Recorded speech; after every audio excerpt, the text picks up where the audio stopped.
저는 부동산 전문가 클레어나입니다. 부동산 투자는 오랜 시간을 두고 보면 부를 창출할 수 있는 가장 안전한 방법이기도 합니다. 그러나 많은 초보 투자자들이 거의 같은 실수를 하는 것을 보면서 공통적으로 하는 실수 4가지를 정리해서 여러분과 좀 나누려고 합니다. 제일 먼저 모든 투자자인 경우에 최대한 많은 매물을 막 사려고 욕심을 내는 겁니다. 그래서 몇 개의 유닛을 보유하는가에 초점을 맞추고 디플렉스 혹은 3유닛, 4유닛 이렇게 등을 막 사는 겁니다. 근데 투자자에게 가장 중요한 것은 좋은 세입자를 집에 들이는 겁니다. 근데 유닛의 숫자가 많아질수록 그만큼 세입자가 더 많아지고 그럴 경우엔 세입자가 문제를 일으킬 수 있는 확률이 더 높아지는 겁니다. 예를 들어서 좋은 동네에 있는 콘도 하나를 80만 불에 투자해서 렌트비를 3,800불 받는 것과 40만 불짜리 유닛을 2개를 사서 2,000불씩 렌트비를 받으면 결과적으로 4,000불로 수입은 조금 유닛 2개가 높을 수가 있습니다. 그러나 3,800불의 렌트비를 내는 경우는 대부분 아이들이 있는 가족으로 학군을 중요하게 여기는 중산층의 가정일 가능성이 훨씬 높습니다. 그러나 2,000불의 렌트비를 찾는 그룹의 경우는 그 반대일 수 있습니다. 그러니까 제 경험으로는 질 높은 세입자 1명을 관리하는 것이 그렇지 않은 세입자 여럿을 관리하는 것보다 훨씬 더 효율적이고 스트레스가 덜합니다. 또 여기에 유지 비용을 생각하셔야 되는데요. 유닛이 하나일 때는 가스레인지 하나, 에어컨이 하나지만 유닛이 여러 개가 일 때는 이것들이 여러 개가 되므로 관리 비용이 늘어나게 됩니다. 두 번째는 다운 페이먼트를 너무 적게 가져가는 겁니다. 렌트 투자에서 얼마나 인컴을 만들 수 있냐는 전적으로 내가 다운 페이먼트를 얼마나 하는가에 달려 있는 겁니다. 만약에 20% 다운 페이먼트로 갈 경우에 대부분 남가주 지역에서는 집값 대비 그 렌트비를 받아서 은행 대출금을 납부하기에도 부족합니다. 만약에 첫 투자 매물에 다운 페이먼트를 너무 적게 하시면은 캐시플로우가 네거티브가 되어서 다시 말해서 매달 오히려 돈이 더 들어가기 때문에 오랜 동안 그 비용을 견디기가 힘들 수가 있습니다.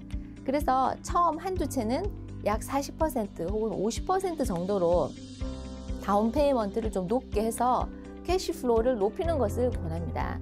근데 먼저 이 숫자들을 굉장히 현실적으로 잘 계산을 하셔야 되는데요. 대충의 비용을 생각하는 게 아니라 아주 자세하게 계산해야 합니다. 대출금의 원금, 이자, 그리고 주택 보유세, 세금이죠. 그리고 보험비는 아주 쉽게 산출을 할 수 있을 겁니다. 근데 초보 투자자들은 계산에 넣지 않고 놓치는 비용들이 있습니다. 여러분, 공실률입니다. 그러니까 집이 렌트가 나가지 않고 비어있는 시간이죠. 통상 연간 렌트비의 약 5%에서 8% 정도를 책정하는 것이 적당하고요. 또 여기에 유지 비용을 생각해야 합니다. 근데 이 비용은 전적으로 집 상태에 달려 있는데 새 집인 경우와 오래된 집은 그 유지비가 차이가 많이 있습니다. 그래서 유지비는 평균 렌트비의 연간 렌트비의 10% 정도 잡아야 합니다. 그리고 캐피탈 엑스펜디처라고 자본 지출에 해당하는 큰 비용, 가끔 가다가 집이 낡으면 지붕 전체를 교체하거나 그리고 에어컨을 교체하는 등 비용을 약 10% 정도로 책정을 해야 합니다. 그래서 그 모든 비용, 공실률 8%, 유지비용 10%, 그리고 자본 지출 비용 10%를 모두 합치면 실제 렌트비로 이 모든 비용과 부동산, 보유 세금, 대출금 상환이 안 될 수가 있는 거죠. 결국 캐시플로우가 네거티브가 될 수 있어서 투자를 하실 때는 이 모든 비용을 정말 꼼꼼하게 따져서 계산을 하셔야 합니다. 그리고 세 번째는 본인이 살고 있는 곳에서 너무 멀리 떨어진 곳에 투자를 하는 겁니다. 물론 캘리포니아의 부동산 비용이 너무 높아서 아예 다른 주에 투자하시는 분도 계십니다. 그러나 이럴 경우 또 반드시 프로퍼티 매니지먼트 회사를 사용해야 하고 그에 따른 비용이 10% 정도 추가가 될 겁니다. 그리고 또 수리를 해야 하는 경우 혹은 세입자를 관리해야 하는 경우 투자 매물이 너무 먼 곳에 있을 경우에는 관리가 어렵고 프로퍼티 매니지먼트 회사를 고용하는 경우도 그 회사가 본인만큼 이렇게 잘 관리하기에는 한계가 있는 겁니다. 부동산이란 정말 지역적인 특성이 너무 크기 때문에 본인이 이미 알고 있는 마켓, 자기가 살고 있는 곳에 투자하는 것이 초보 투자자로서는 실패의 확률을 정말 줄일 수가 있습니다. 예를 들어서 내가 사는 옆집이 만약에 매물로 나왔는데 그 리스팅 가격이 높은지 낮은지를 바로 이렇게 느낄 수 있는 거는 그 동네 시장을 이렇게 본인이 이해하고 있다는 증거인 겁니다. 그래서 첫 번째 투자 매물은 본인이 사는 곳에서 1시간 내에 갈 수 있는 곳으로 이렇게 한정을 해서 시작하는 것을 반드시 제가 권해드립니다. 네 번째는 세입자를 충분히 검토하지 않고 집을 렌트하는 겁니다. 근데 투자에 성공하기 위해서는 수많은 시간과 노력을 들여서 좋은 집을 샀지만 나쁜 세입자를 만나면 그 순간 이 투자는 완전히 악몽이 될 수 있습니다.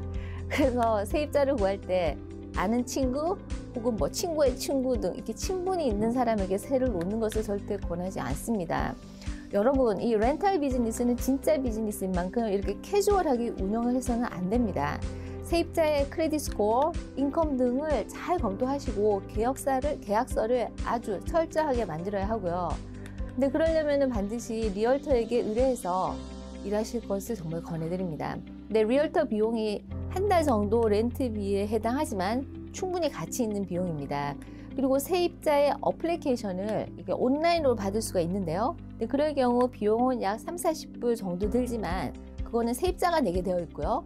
그 리포트에는 세입자의 크레딧 스코어 그리고 범죄 기록 혹은 다른 곳에서 렌트비를 안 내고 쫓겨난 그런 에빅션 레코드까지 모두 볼 수가 있습니다.